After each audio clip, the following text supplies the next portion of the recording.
Hi friends, അസ്സാം വലൈക്കും. Welcome to my channel tin four media. ഇന്ന് നമ്മൾ ഉണ്ടാക്കാൻ പോകുന്ന സ്പെഷ്യൽ ഐറ്റം എന്താണെന്ന് കണ്ടില്ലേ? എല്ലും കപ്പയും. നല്ല അടിപൊളി റെസിപ്പിയാണ് കേട്ടോ. അപ്പോൾ അതിന് നമുക്ക് വേണ്ട ഇൻഗ്രീഡിയൻസ് എന്താണെന്നും അതെങ്ങനെയാണ് ഉണ്ടാക്കിയെടുക്കുന്നതെന്നൊക്കെ നമുക്കൊന്ന് നോക്കാം. ഈസി ആയിട്ട് പ്രിപ്പയർ ചെയ്യാൻ പറ്റും. വളരെ സിമ്പിളായിട്ട് ചെയ്യാവുന്ന കാര്യമാണ്, എന്നാൽ നല്ല ടേസ്റ്റിയാണ്. അപ്പോൾ നമുക്കിത് എങ്ങനെ പ്രിപ്പയർ ചെയ്യുന്നതെന്ന് നോക്കാം. അപ്പോൾ അതിന് വേണ്ടി നമ്മളുടെ സ്പെഷ്യൽ ഇൻഗ്രീഡിയൻസ് നല്ല നെഞ്ചലാണ്. നെഞ്ചൽ ഇത് ഇറച്ചി കടകളിലൊക്കെ പറഞ്ഞ് അതുപോലെ തന്നെ വാങ്ങിക്കാൻ കിട്ടും. കണ്ടോ, ഇറച്ചി കഷ്ണങ്ങളില്ല, എല്ലും ആണ് കൂടുതൽ. അപ്പോൾ ഇതിലിങ്ങനെ വെന്ത് കഴിയുമ്പോഴത്തേക്കും കടിച്ചെടുക്കാനൊക്കെ നല്ല ടേസ്റ്റിൽ കിട്ടും. അപ്പോൾ എല്ലാമാണ്. ഇതാദ്യം നമുക്ക് നന്നായിട്ടൊന്ന് കഴുകി വൃത്തിയാക്കി. ഇതിൽ നല്ല ബ്ലഡ് ഉണ്ടാവും. അപ്പോൾ ഇത് നമുക്ക് നന്നായിട്ടൊന്ന് കഴുകി വൃത്തിയാക്കി എടുക്കാം. വേവിക്കുമ്പോഴത്തേക്കും അതിലൂടെ ഇഞ്ചിയും പച്ചമുളകും വെളുത്തുള്ളിയും കൂടെ ചേർത്ത് കൊടുക്കണം കേട്ടോ. ചെറുതാക്കി നല്ല ടേസ്റ്റ് ഉണ്ടാവും. അപ്പോൾ നമ്മളിവിടെ കപ്പ ചെറുതാക്കിയിട്ട് നുറുക്കിയിട്ട് നല്ല വൃത്തിയായിട്ട് കഴുകിയെടുത്ത് വെച്ചിട്ടുണ്ട്. നമ്മളുടെ എല്ലും കഴുകി വെച്ചിട്ട് അതിൻ്റെ ബ്ലഡൊക്കെ പോയിട്ടുണ്ട്, നല്ല ഇതായിട്ട് വന്നിട്ടുണ്ട്. നമുക്കിനി ഇത് രണ്ടായിട്ട് വേവിച്ചെടുക്കാം. കപ്പ വേറെ വേവിക്കണം, എല്ലും വേറെ വേവിക്കണം. അത് കഴിഞ്ഞിട്ടാണ് മിക്സ് ചെയ്തെടുക്കുന്നത്. അപ്പോൾ നമുക്ക് ഓരോന്ന് എങ്ങനെയാണ് വെക്കുന്നതെന്ന് നോക്കാം.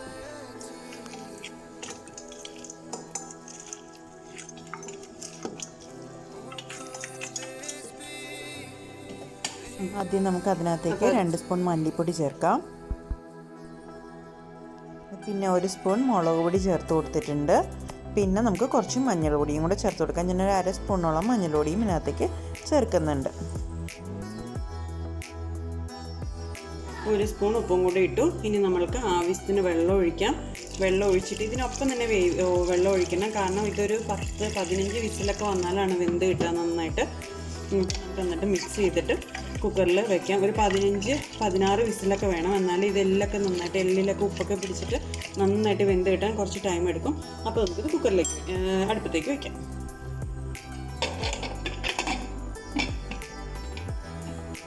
അപ്പോൾ ഞാൻ കപ്പ അടുപ്പത്ത് വെച്ചു. 1/2 സ്പൂൺ ഉപ്പിട്ട് കൊടുത്തു.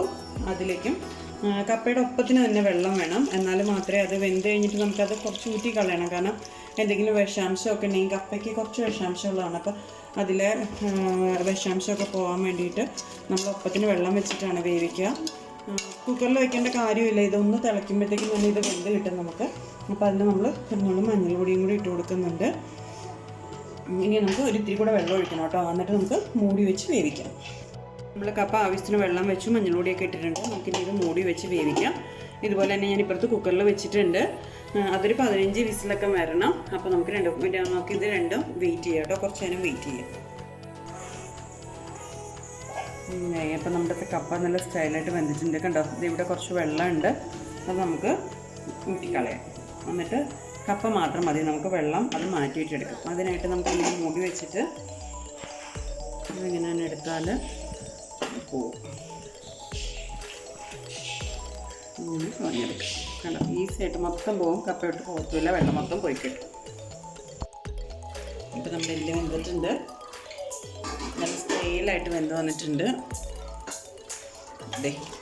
ഇനി നമുക്കിത് കപ്പയ്ക്കോട്ടിലേക്ക് ഇട്ടിട്ട് നല്ലതായിട്ട് മിക്സ് ചെയ്തെടുക്കാം. ചിക്കനിലേക്ക് ആഡ് ചെയ്ത് കൊടുക്കാം. നന്നായിട്ട് അങ്ങോട്ട് മിക്സ് ചെയ്തെടുക്കണം.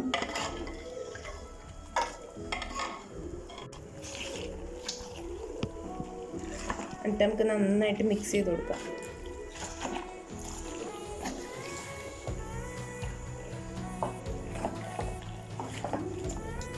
നന്നായിട്ട് മിക്സ് ചെയ്തതിലേക്ക് നമ്മൾ 1 സ്പൂൺ മസാല പൊടിച്ചതാണിത്. ഇവിടെ തന്നെ പൊടിച്ചെടുത്തതാണ്. അതിൽ പെരിഞ്ചീരകം, കറുവപ്പട്ട, ഏലക്ക, കുരുമുളക് എല്ലാം കൂടിയിട്ട് പൊടിച്ചെടുത്തതാണ്. നല്ല ഫ്ലേവറിന് വേണ്ടിയിട്ടാണ്. അതും കൂടെ നമുക്ക് ചേർത്ത് നന്നായിട്ടൊന്ന് മിക്സ് ചെയ്ത് കൊടുക്കാം. നമുക്കതൊന്ന് താളിക്കാൻ വേണ്ടിയിട്ട് ഞാൻ കുറച്ച് ചെറിയ ഉള്ളിയും നന്നായിട്ടൊന്ന് എണ്ണയിൽ വെളിച്ചെണ്ണയിൽ വഴറ്റിയെടുക്കുന്നുണ്ട്. ഇതിനകത്തേക്ക് 2 തണ്ട് വേപ്പിലയും കൂടെ നമുക്ക് ചേർത്ത് കൊടുക്കാം.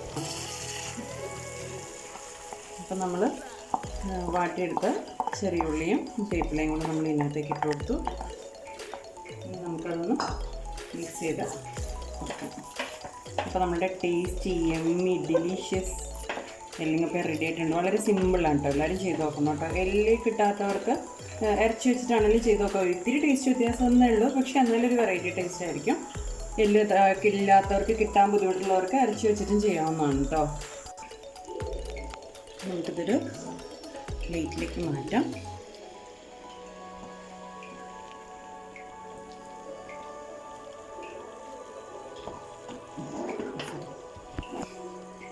അപ്പോൾ നമ്മുടെ എല്ലിങ്ങപ്പം റെഡി ആയിട്ടുണ്ട്. നമുക്കതിനകത്തേക്ക് ഞാൻ സവോള അരിഞ്ഞിട്ട് ഒന്ന് ഗാർണിഷ് ചെയ്യാൻ വേണ്ടിയിട്ട് ഇട്ട് കൊടുക്കുന്നുണ്ട്. സ്ക്വയറായിട്ട് അരിഞ്ഞെടുത്തിട്ടുണ്ട്.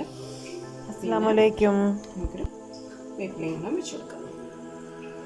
അപ്പം